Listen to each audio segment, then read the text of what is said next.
Supposons que quelqu'un vous demande de l'aider à porter une table d'une pièce à une autre. Commencerez-vous à demander est-ce un fardeau? Vous ne le ferez pas. La chose que vous portez est évidemment un fardeau. Souvenons-nous que notre fardeau, c'est ce que nous connaissons et non pas ce que nous devons essayer de connaître. C'est très important de savoir cela. Si vous avez ou non un fardeau, pendant que vous vous posez toutes ces questions, l'opportunité, ce sera envolée. Frères et sœurs, cela ne sert à rien de regarder au-dedans de nous. Ou vous avez un fardeau ou vous n'en avez pas, et dans ce cas, vous le savez. Il n'est pas nécessaire d'essayer de le découvrir en analysant vos sentiments. Si quelque chose pèse sur vous, c'est votre fardeau. Agissez en accord avec ce que vous avez et vous serez libéré. Alors vous pourrez recevoir d'autres fardeaux de la part de Dieu. C'est ainsi que toute l'œuvre de Dieu s'accomplit. C'est de cette manière que s'exerce le ministère de la prière, et la prière est indispensable pour toute œuvre de Dieu. Apprenons donc à exprimer immédiatement dans la prière tout fardeau que Dieu nous donne. Si nous négligeons l'indication qu'il nous accorde, nous perdrons notre communion avec lui et nous serons sous le poids du fardeau qui aurait dû être apporté dans la prière et qui aurait contribué à nous libérer. Il est vrai que le fardeau que nous recevons en nous attendant au Seigneur manifeste sa volonté à notre égard. Cependant, il est aussi vrai que, de manière générale, c'est la connaissance que nous avons qui gouverne de prime abord alors nos fardeaux. Il y a des exceptions. Par exemple, au beau milieu de la nuit, Dieu peut vous demander de prier pour un frère dans un lieu éloigné. Sa situation précise vous est totalement inconnue et ce n'est que bien plus tard que vous saurez dans quel besoin particulier il se trouvait. Mais le plus souvent, nos fardeaux procèdent de la connaissance que nous avons des situations. Dans un premier temps, Dieu nous met en relation avec un besoin particulier.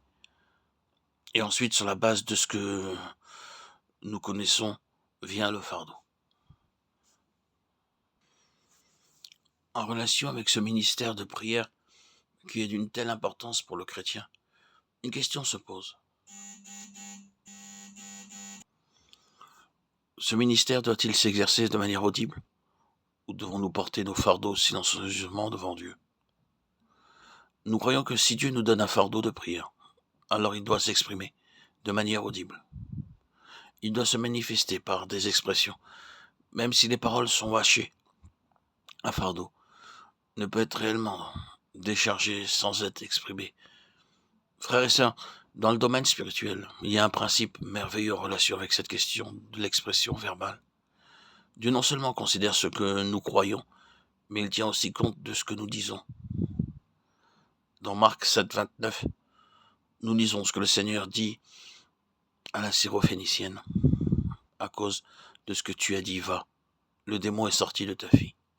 La femme n'avait dit que quelques mots, mais le peu qui avait été exprimé a fait agir le Seigneur. Nous pouvons apporter nos requêtes dans nos cœurs, mais l'effet est plus grand quand cela est exprimé. Dieu s'attend à ce que nous exprimions ce qui est dans nos cœurs. Quand le Seigneur était dans le jardin de Gethsémané, il était si oppressé par le fardeau qu'il le présenta. Avec de grands cris, avec larmes, des prières et des supplications. Hébreux 5, 7. Nous n'insistons pas sur la nécessité de prier à haute voix, mais il doit y avoir correspondance entre le fardeau intérieur et l'expression intérieure. Si nous ne pouvons pas prier à haute voix dans nos maisons, essayons de trouver un autre endroit, comme le fit le Seigneur. Il se retirait dans le désert, Marc 1, 13, sur la montagne, Luc 6, 12. Dans tous les cas, prions de manière audible, même si nous devons le faire à voix basse. Le fardeau que Dieu nous a donné doit être exprimé pour qu'il soit libéré.